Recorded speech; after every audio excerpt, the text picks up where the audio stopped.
Hi అండి అందరికీ. ఈరోజు మురుకులు ఎలా ప్రిపేర్ చేసుకుందామో చూద్దాం. ఫస్ట్ దానికోసం 4 kgs బియ్యము, 1/2 kg శనగపప్పు తీసుకోవాలి. 4 kgs బియ్యానికి 1/2 kg శనగపప్పు తీసుకొని కొంచెం వేగించాలి, మంచిగా రెడ్ కలర్లో వచ్చేంత వరకు. ఇది 1/2 kg శనగపప్పు. దీన్ని మంచిగా వేయించుకుందాం మనం ఇప్పుడు.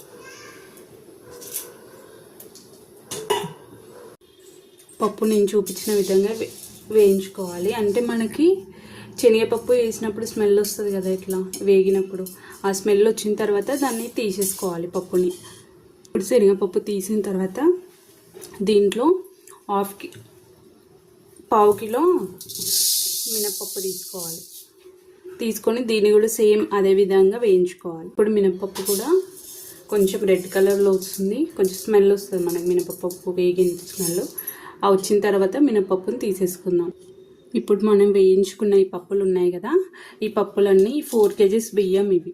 ఈ 4 kgs బియ్యంలో ఈ పప్పులన్నీ యాడ్ చేసుకొని మనం ఇసిరిపించుకోవాలి. ఇడిపించుకున్న 4 kgs పిండిలో 1/2 కప్ నువ్వులు వేసుకోవాలి.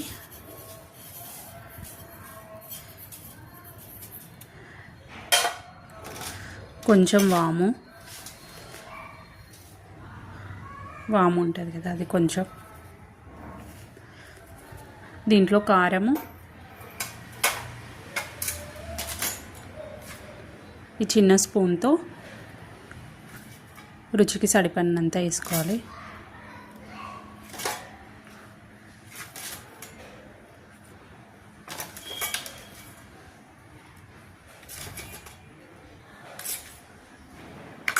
దీంట్లోనే కారం, రుచికి సరిపడినంత కారం.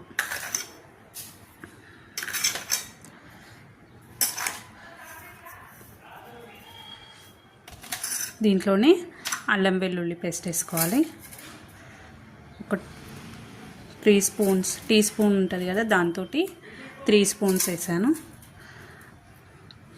దీన్ని మనం వాటర్ వేసుకొని ముద్దలా కలుపుకుందాం. ఇలా చేత్తో ఫస్ట్ అంతా మిక్సీ చేసుకోవాలి, తర్వాత వాటర్ యాడ్ చేసుకుంటూ ముద్దలాగా కలుపుకోవాలి. పిండిని ఈ విధంగా తడుపుకోవాలి. కడాయి పెట్టుకొని నూనెని వేడి చేసుకోవాలి, చాలా హీట్ కావాలి ఆయిల్.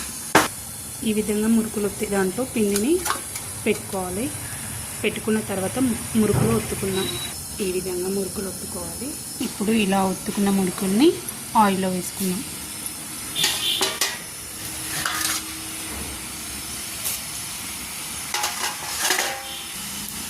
ఇవి వేయంగానే కలుపుతాం. కొద్దిసేపు వేగిన తర్వాత ఇలా తిప్పుకోవాలి మురుకులు.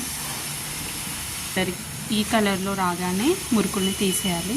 ఇందాక చూసిన విధంగానే సేమ్ మురుకులు వేసుకొని ఈ ఆయిల్ వేసుకున్నాం.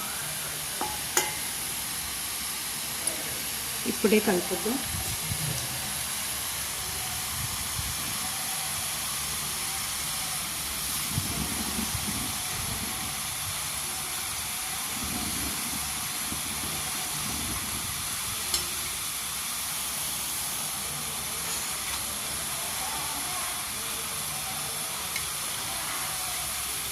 ఇంకొక సైడ్కి మలుపుకొని వేసుకోవాలి మురుకుల్ని.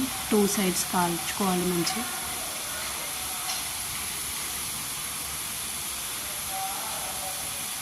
ఇవి గోల్డెన్ కలర్ వచ్చేంత వరకు వెయిట్ చేద్దాం.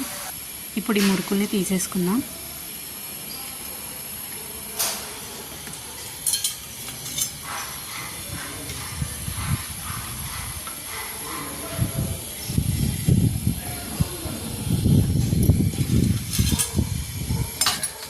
ఇప్పుడు నేను చూపించిన విధంగా అన్ని మురుకుల్ని చేసుకోవాలి.